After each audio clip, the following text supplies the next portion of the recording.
ബാഗൊക്കെ കൊണ്ട് ഞങ്ങൾ ഹോട്ടലിൽ വെച്ചിട്ട് ഞങ്ങൾ നേരെ എഡിൻബറയിലോട്ട് വിട്ടു. നമ്മൾ ഹോട്ടലിൽ നിന്ന് എഡിൻബറ സിറ്റിയിലോട്ട് പോയത് ഒരു ബസ്സിലാണ് പോയത്. അവിടുന്ന് ശരിക്കും പറഞ്ഞാൽ 2 പൗണ്ട് ഒറ്റ ബസ് എടുത്താൽ മതി, നമുക്ക് സിറ്റിയിലെത്താം.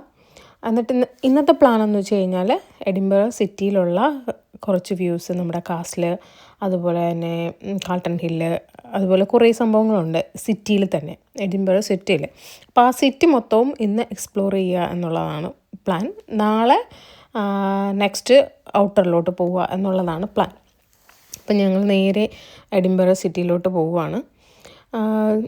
ശരിക്കും പറഞ്ഞു കഴിഞ്ഞാൽ പറഞ്ഞു വരുമ്പോഴത്തേക്ക് ഞങ്ങൾ UK നാട്ടിലുണ്ടായിരുന്ന ഒരു നല്ല ജോബൊക്കെ കളഞ്ഞിട്ട് UK വന്നതിൻ്റെ ഒരൊറ്റ ഉദ്ദേശം എന്ന് പറയുന്നത് ഇതുപോലെ ഇങ്ങനെ കുറേ സ്ഥലങ്ങൾ കാണുക എന്നുള്ളത്. അത് മാത്രമായിരുന്നു ഞങ്ങൾ രണ്ടിൻ്റെയും എയിം. അപ്പോൾ ഞങ്ങളിങ്ങനെ പോണോ വേണ്ടേ എന്നിങ്ങനെ തീരുമാനിച്ച സമയത്ത് ഒറ്റ എയിം ഇതായിരുന്നു, നമുക്കിങ്ങനെ സ്ഥലങ്ങൾ കാണുക എന്നുള്ളത്. അപ്പോൾ നമ്മൾ സിറ്റിയിലോട്ട് കടന്നിട്ടുണ്ട്. സിറ്റിയിൽ എവിടെ നോക്കിയാൽ ഇതുപോലെയുള്ള ബിൽഡിങ്ങുകളാണ് എവിടെയായാലും, കുറേ മോണുമെൻറ്റുകൾ. ഞങ്ങൾ ബസ് ഇറങ്ങി നേരെ ചെന്ന് നമ്മുടെ സ്കോട്ട്ലൻഡ് ഗ്യാലറിയിലോട്ടാണ്. ഇവിടെ നമുക്ക് കുറേ സ്കോട്ട്ലൻഡ് ചരിത്രവുമായി ബന്ധപ്പെട്ട കുറേ കാര്യങ്ങൾ കാണാൻ പറ്റും. കുറേ പിക്ചേഴ്സ്, അവിടെ നടന്ന കുറേ ആൾക്കാരുടെ ഫോട്ടോസ് എല്ലാം ഈ ഗാലറി. ഇത് ഫ്രീ ആണ്. നമുക്കറിയാമല്ലോ UK എവിടെ പോയാലും നമുക്ക് എൻട്രിക്ക് പൈസ കൊടുക്കണം. പക്ഷേ നമുക്ക് സ്കോട്ട്ലൻഡിൽ പലതും ഫ്രീ ആണ്.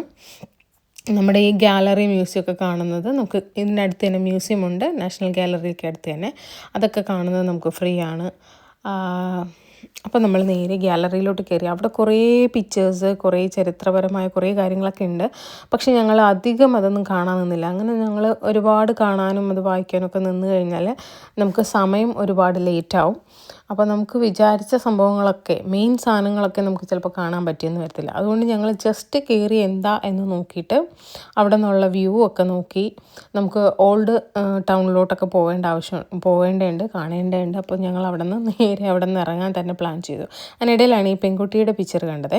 അത് നോക്കി, ശരിക്കും ഒരു പെൺകുട്ടി അവിടെ നിൽക്കുന്നത് പോലെ, ഇതൊരു ശരിക്കും ഈ ഒരു പെയിൻറ്റിങ് കാണുമ്പോൾ നമുക്ക് ശരിക്കും ഒറിജിനൽ ഒരു പെൺകുട്ടി നിൽക്കുന്ന പോലെ തോന്നുന്നില്ല. അങ്ങനെ കുറേ നല്ല പെയിൻറ്റിങ്സ് ആ ഗാലറിക്കകത്ത്. പിന്നെ ഞങ്ങൾ മ്യൂസിയത്തിലോട്ട് പോയി. പിന്നെ നമ്മൾ പുറത്തിറങ്ങുമ്പോൾ ശരിക്കും സിറ്റിയിൽ നിൽക്കുമ്പോൾ ഉള്ള വ്യൂ ആണ്. അപ്പോൾ നമ്മൾ വന്ന ഒരു ക്ഷീണം കൊണ്ട് ഒരു മോളിലൊക്കെ കയറി തിരിച്ചിറങ്ങിയപ്പോഴത്തേക്കാണ് നമ്മുടെ ട്രാം കണ്ടത്. നമുക്കൊരു പ്ലാനുണ്ട് ഈ ട്രാമിൽ പോകുന്നതിന് മുമ്പ് ഒന്ന് ട്രാം കയറണമെന്ന്. ട്രാം എന്ന് പറയുന്നത് നമ്മൾ റോഡിൽ കൂടെ പോകുന്ന ട്രെയിനാണ് സംഭവം.